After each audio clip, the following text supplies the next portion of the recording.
Acumulación de óvulos como alternativa para la baja respuesta, ¿hasta qué punto es recomendable?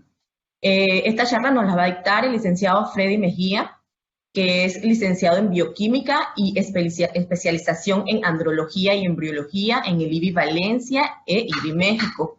Ha escrito un capítulo del libro y 3 artículos en revistas científicas locales y ponente en más de 40 congresos relacionados con reproducción humana. Actualmente es director de los laboratorios de Centro Procrea Guatemala y embriólogo en Nacer, Honduras. Bienvenido, Freddy. Hola, muy buenas tardes. Hoy les voy a hablar sobre este tema que es muy interesante, la acumulación de óvulos. Es una nueva técnica que se ha popularizado en algunos centros. No sé si ustedes la han hecho en sus centros y me gustaría que compartiéramos las experiencias. Les recuerdo que tenemos una sección de Q&A donde pueden hacernos las preguntas y al terminar la plática nos tomaremos el tiempo para responderles. Y también durante mi presentación les voy a pasar una pequeñísima encuesta que ustedes pueden responder en el icono que tiene una forma como de gráfica de barras. Entonces, para empezar, el tema, la acumulación de óvulos como una estrategia para la baja respuesta. ¿Hasta qué punto realmente vale la pena? Declaro que no tengo ningún conflicto de interés para dar esta plática. Y quiero empezar recordándonos que la estimulación ovárica controlada se ha convertido en uno de los fundamentos de todos los tratamientos de reproducción asistida. De hecho, algunos dicen que es la piedra angular de todo lo que hacemos. Y bueno, es que no es de sorprendernos porque sabemos que cada óvulo es una probabilidad de tener un embrión y cada embrión es una probabilidad de embarazo. Entonces, como bien dijo Ana, mientras más tengamos, mejor.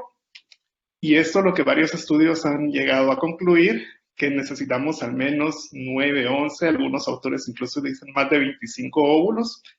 Y bueno, esta cantidad nos entra en un dilema porque también sabemos que mientras más óvulos tengamos, mayor es el riesgo del síndrome de hiperestimulación ovárica.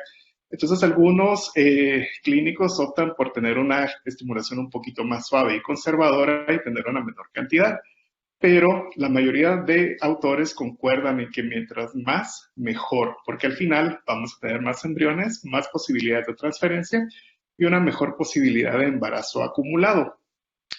Sin embargo, nosotros sabemos en nuestra práctica que hay pacientes que tienen una baja respuesta y esto nos suele ocurrir en 9 a 24% de todos los ciclos. Una baja respuesta es un poquito difícil de definir porque, por un lado, sabemos que hay pacientes que no nos van a dar muchos óvulos y, por otro lado, tenemos pacientes que esperamos que todo esté bien y la sorpresa al momento de la punción no recuperamos la cantidad que esperábamos. El criterio de Boloña creo que fue uno de los primeros intentos formales por definir qué es una baja respuesta y este estudio se hizo en el 2011, este consenso, perdón, y prácticamente lo que acuerdan es que se debe cumplir 2 de los siguientes 3 criterios para definir una baja respuesta. Uno de ellos es, en un ciclo anterior, haber tenido 3 o menos óvulos en aspiración folicular. El otro criterio que dan es una edad materna avanzada o cualquier otro factor de riesgo, como por ejemplo haberle quitado un ovario, tener endometriosis severa o alguna otra razón por la que podríamos esperar una baja cantidad de óvulos. Y la otra es un bajo recuento de folículos antrales, menos de 5 a 7, o unos niveles de hormona antimuleriana debajo de 0.5 o 1.1, depende de la clasificación de cada uno de los centros. Ahora bien, los criterios de Boloña no se han popularizado mucho porque, si se dan cuenta, son un poquito ambiguos. La única métrica que tenemos real de una baja respuesta es la cantidad de óvulos en un ciclo previo, ya que sabemos que la edad materna avanzada va a afectar la cantidad de óvulos y el recuento de folículos centrales y AMH no son indicadores de una baja reserva más que una baja respuesta. Entonces, ¿qué podemos hacer en estos casos donde tenemos una cantidad muy baja de ovocitos? Pues les repito, la métrica dependerá de cada centro según los criterios que tengan, pero después de toda la estimulación y haber hecho la FIV, podríamos esperar la transferencia. Si tenemos pocos óvulos, si empezamos por ejemplo con 3, 4 o a veces incluso hasta 5 óvulos, corremos un riesgo muy alto de tener cancelación del ciclo por no tener ningún embrión bueno para la transferencia, pero también vamos a reducir la probabilidad acumulada del embarazo, ya que solo vamos a tener en muchos casos 1 o 2 embriones para un solo intento de una transfer. De esta forma fue que se inventó o se ideó la forma de hacer una acumulación de óvulos u ovobanking, en la que hacemos 2 o 3 ciclos de estimulación, congelamos los óvulos en cada uno de estos ciclos y después decidimos descongelarlos, hacer una ICSI, y eso es importante porque con óvulos desvitrificados sabemos que tenemos que hacer una microinyección de espermatozoides para después hacer una transferencia. El propósito del ovobanking, pues ya sabemos, es aumentar la posibilidad de tener más óvulos para iniciar un ciclo de FIV, con lo cual obviamente esperaríamos más embriones. Más embriones nos pueden servir para más intentos de transferencia o incluso para mejorar las posibilidades de encontrar euploides en ciclos de PGTA. La pregunta que queremos tratar el día de hoy es, ¿esta técnica nos ayuda a reducirle costos para la paciente o hay algún momento donde pueda ser más cara? Y si puede mejorar las posibilidades de embarazo de forma realista. En cuanto a reducción de costos, un estimado es un estimado, porque tampoco soy financista y solo incluir los costos, no estoy tomando en cuenta pago de impuestos ni otro montón de variables que se analizan en estos casos, pero en este análisis que hice de los costos que tenemos de un tratamiento, para una FIV convencional más o menos tenemos unos 4.200, 3.800 a $4.200. Si hacemos 2 intentos de FIV, pues obviamente el precio se duplica. En el caso de hacer 2 estimulaciones ováricas mínimas para una acumulación, vemos que el costo de la estimulación puede ser más bajo, pero no reducimos los costos de la FIV, no reducimos tampoco los costos de la aspiración y le metemos además costos relacionados con la vitrificación y desvitrificación. Aún así, 2 estimulaciones mínimas sí son más económicas que hacer 2 intentos de fecundación in vitro. Luego, Ana también mencionó y se ha estado poniendo muy de moda el DuoStim, en el cual pues se hace una estimulación normal, pero en vez de esperar a que venga el otro ciclo menstrual, se empieza una nueva estimulación en un ciclo de fase lútea. Y se usa una cantidad de hormonas similar a los tratamientos normales y con el DuoStim, aún usándolo, podemos tener un ahorro respecto a 2 intentos de fecundación in vitro. Sin embargo, tenemos casos en algunos centros que hacen hasta 3 ciclos de acumulación, 4, 5 o a veces más, y en estos casos ya vemos que definitivamente no representan ninguna ventaja económica para la paciente, porque en estos casos podría ser más aconsejable hacer 2 ciclos de fecundación in vitro, y les voy a explicar las razones en unas diapositivas más adelante. En cuanto a la pregunta, ¿funciona? A veces pensamos que no importa el costo del tratamiento, si funciona vale la pena, pero sabemos que también la esperanza a veces tiene un precio muy alto y tenemos que tomar en cuenta que no estamos haciendo ciencias exactas, sino es biología y pueden pasar muchas cosas. Ana Cobo fue una de las primeras que estudió los resultados clínicos de esta estrategia. En el 2012 tenía esta publicación, donde hicieron la comparación entre la acumulación de óvulos o hacer una FIV directa cuando hay poca cantidad de óvulos.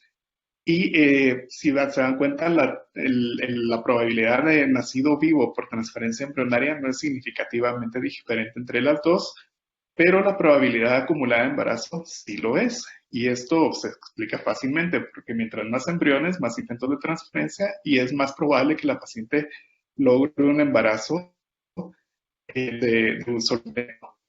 Lo que sí se vio más drásticamente mejorado es la tasa de cancelación. Hay menos probabilidad de que no tengamos embriones para una transfer cuando hacemos acumulación que cuando hacemos una FIV con pocos óvulos. Y esto creo que tiene todo el sentido del mundo.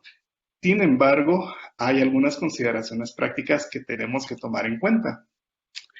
Número 1, la sobrevida tras la desvitrificación. Para empezar, me gustaría, no sé si ustedes han hecho desvitrificaciones muy seguido, pero yo después de todos estos años, aun cuando estamos haciendo la desvitrificación y los embriones y los óvulos están en el medio de equilibrio, dejo de respirar un momento viendo cómo estos pequeños ovulitos recuperan su forma y sabemos que no siempre se logra. Afortunadamente la morfología ovocitaria no tiene nada que ver con la sobrevida de los óvulos, así es que por más feitos que sean, sabemos que los óvulos tienen una buena capacidad de sobrevivir, pero que esta sobrevida de forma realista anda alrededor del 83 a 90%. No es un 100% ni es muy alta. Recordemos que los óvulos son células relativamente grandes y el proceso de vitrificación en ellos puede ser un poquito más sensible que en otros embriones. Nuestro programa en Prokea es relativamente joven, empezamos a mediados de noviembre del año pasado y ahorita tenemos 86% de sobrevida con óvulos, 100% de sobrevida con embriones día 3 y 97% de sobrevida con blastocistos. Y como le repito, el óvulo es una sola célula gigante y es más susceptible a todos los problemas que le podamos causar al momento de la vitrificación y desvitrificación. Este estudio me gustó mucho, es bastante reciente. Laura Melado hizo una investigación de cómo se podían comparar los óvulos en fresco versus los óvulos vitrificados y es un estudio con una estadística muy interesante y vemos que la sobrevida es independiente de la cantidad de los óvulos. Sabemos que tener 3 o 10 óvulos no va a afectar ese porcentaje que tenemos de sobrevida, que también es de alrededor de un 87%, pero curiosamente ella encontró que hay una correlación entre el nivel de hormona antimülleriana y la sobrevida de los óvulos. Mientras menor sea la hormona antimülleriana, menos podemos esperar que estos óvulos sobrevivan, es decir, más se van a dañar. Y estos son precisamente las pacientes que tenemos cuando hablamos de la acumulación de óvulos por una baja reserva. Entonces tenemos que tener un poquito de cautela con esperar tener buenas tasas de sobrevida en estas pacientes en específico.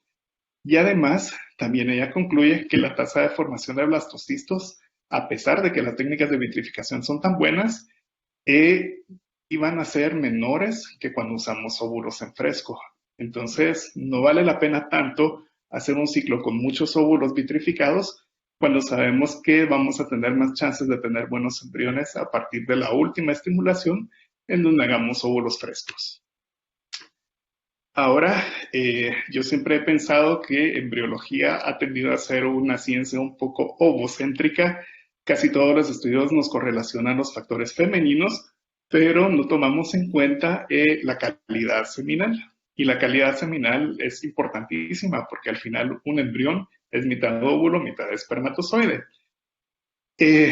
Hay estudios que ya demuestran cómo a mayor patología seminal, mayor aumenta la probabilidad de que tengamos aneuploidías espermáticas, lo cual también nos va a afectar la calidad de los embriones y la probabilidad de implantación. Por ejemplo, cuando tenemos zoospermias no obstructivas, la probabilidad de tener aneuploidías embrionarias es significativamente mayor a cuando tenemos factores masculinos severos, y a su vez esto es mayor que cuando tenemos pacientes con semenes normales. Entonces, a lo que voy es, si encima de todo tenemos una paciente con baja reserva, que tiene acumulación de óvulos y la pareja tiene un factor masculino severo, tenemos que ser realistas en que esta técnica probablemente no vaya a ser la solución que esperamos. Además, también el estrés oxidativo, aunque todavía es un tema que está en debate, como bien lo dijo el doctor Garrido, pero sabemos que el estrés oxidativo se relaciona con una baja tasa de fertilización y desarrollo embrionario. Entonces también tenemos que tomar en cuenta el factor masculino antes de sugerir la estrategia de acumulación. El óvulo no lo es todo en estos casos. Un tema muy importante cuando hacemos el análisis de si vale la pena es el tiempo. Nosotros sabemos que tratamos con parejas que han deseado bebés por mucho tiempo y en los tratamientos creen tener una respuesta inmediata y que lo van a lograr a la primera. Si hacemos una fecundación in vitro con transferencia clásica, más o menos todo el proceso, desde la estimulación ovárica hasta la transferencia embrionaria, nos va a durar aproximadamente 30 días. Cuando nosotros hacemos una FIV con transferencia diferida, nos podemos tardar unos 45 a 50 días. Con una acumulación, casi llegamos a los 90. Y con 2 ciclos de acumulación nos podemos tardar casi 4 meses en tener a la paciente en la espera de un resultado. El Duo-Steam es una alternativa que pues, nos junta dos ciclos de estimulación ovárica y el tiempo hasta la FIV, la prueba de embarazo, más o menos son 65 días. Entonces creo que esta sería una alternativa en cuanto a costo, beneficio y tiempo más apropiada.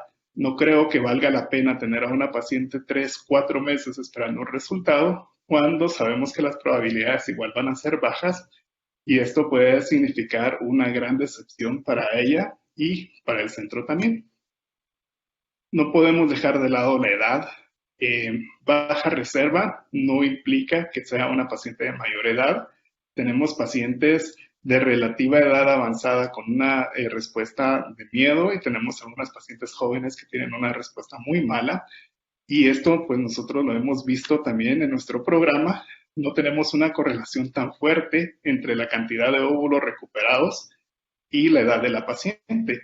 Si se dan cuenta, tenemos pacientes de 40 años que nos pueden dar fácilmente 20, 21 óvulos, aunque la mayoría los da por debajo de 10.